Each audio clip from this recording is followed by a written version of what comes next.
Hi, അപ്പം നമുക്കിതൊരു water ഈറ്റിനിടെ നോക്കിയാലോ. സൺഡേ ആയിട്ട് സ്പെഷ്യൽ ഒരു വാട്ടർ ഈറ്റിനിടെ രാവിലെ തന്നെ വെള്ളം കുടിച്ചുകൊണ്ടാണ് എൻ്റെ ഒരു ദിവസം തുടങ്ങുന്നത്. അത് കഴിഞ്ഞ് നമുക്ക് ബിസ്ക്കറ്റായിരുന്നു. ഇത് നമ്മുടെ ആൽമണ്ടും ബദാമിൻ്റെയൊക്കെ ഫ്ലേവറുള്ള ബിസ്ക്കറ്റ്. എനിക്ക് ഒരുപാട് ഇഷ്ടമാണ് ഇത് കഴിക്കാൻ. അതൊക്കെ കഴിഞ്ഞ് പിന്നെ ഒരു 9 മണിയൊക്കെ ആയപ്പം കാപ്പിക്ക് അപ്പവും നമ്മുടെ ഉള്ളിക്കറി ഉണ്ടായിരുന്നു. 2 അപ്പം കഴിച്ചു.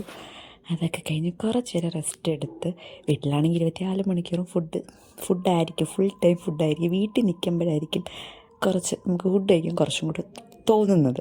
അത് കഴിഞ്ഞ് പിന്നെ മുട്ടായി ഉണ്ടായിരുന്നു, അതും കഴിച്ച്. പിന്നെ ഉച്ചയ്ക്ക് ഇന്ന് സൺഡേ ആയിട്ട് ചീനിയും മീൻകറിയും തൈരും തോരനും സോയാബീനൊക്കെ ഉണ്ടായിരുന്നു. അത് കഴിച്ച്. എനിക്ക് ഭയങ്കര ഇഷ്ടമുള്ള സാധനമാണ് ചീനി, അതുകൊണ്ട് അത് നല്ലോണം കഴിച്ച്. അതൊക്കെ കഴിച്ച് പിന്നെ 4 മണിയായപ്പം പിന്നെയും ചോറിനാൻ തോന്നി. കാരണം എനിക്കിഷ്ടപ്പെട്ട കറികളാണ് നമ്മുടെ ശീവക്കിഴങ്ങ് മെഴുക്കുവരട്ടിയും കൂമ്പ് തോരനും മീൻ വറുത്തതും. ചീനി എടുത്തില്ല ഉച്ചയ്ക്ക് കഴിച്ചുകൊണ്ട്, പിന്നെ ഞാൻ വൈകിട്ട് എടുത്തില്ല. അതൊക്കെ കൂട്ടി കഴിച്ച് പിന്നെ ഒരു 6-6:30 കട്ടൻ ചായ കുടിച്ച്. രാവിലെ കുടിക്കാത്തതുകൊണ്ട് പിന്നെ വൈകിട്ട് കുടിക്കാമെന്ന് വിചാരിച്ച്. അതിൻ്റെ കൂടെ എൻ്റെ ഫേവറേറ്റ് സാധനമാണ് പിന്നെ നമ്മുടെ ഡോണട്ട്.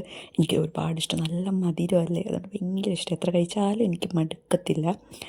അതൊക്കെ കഴിഞ്ഞ് പിന്നെ രാത്രിയിൽ കഴിക്കാനും നമുക്ക് ഉച്ചയ്ക്ക് കഴിച്ച സെയിം തന്നെയാണ്. അപ്പോൾ പിന്നെ നല്ല ഹെവി ആയിട്ടാണ് ഫുഡെല്ലാം കഴിച്ച്, വയറൊക്കെ നിറഞ്ഞിരിക്കുകയാണ്. അപ്പോൾ നിങ്ങൾക്ക് ഈ വീഡിയോ ഇഷ്ടപ്പെട്ടാൽ വീഡിയോ ലൈക്കും കമൻറ്റും ചെയ്യണം. അതുപോലെ നിങ്ങൾ എൻ്റെ ചാനൽ സബ്സ്ക്രൈബ് ചെയ്തില്ലെങ്കിൽ സബ്സ്ക്രൈബും ചെയ്യണം. സോ ടാറ്റാ.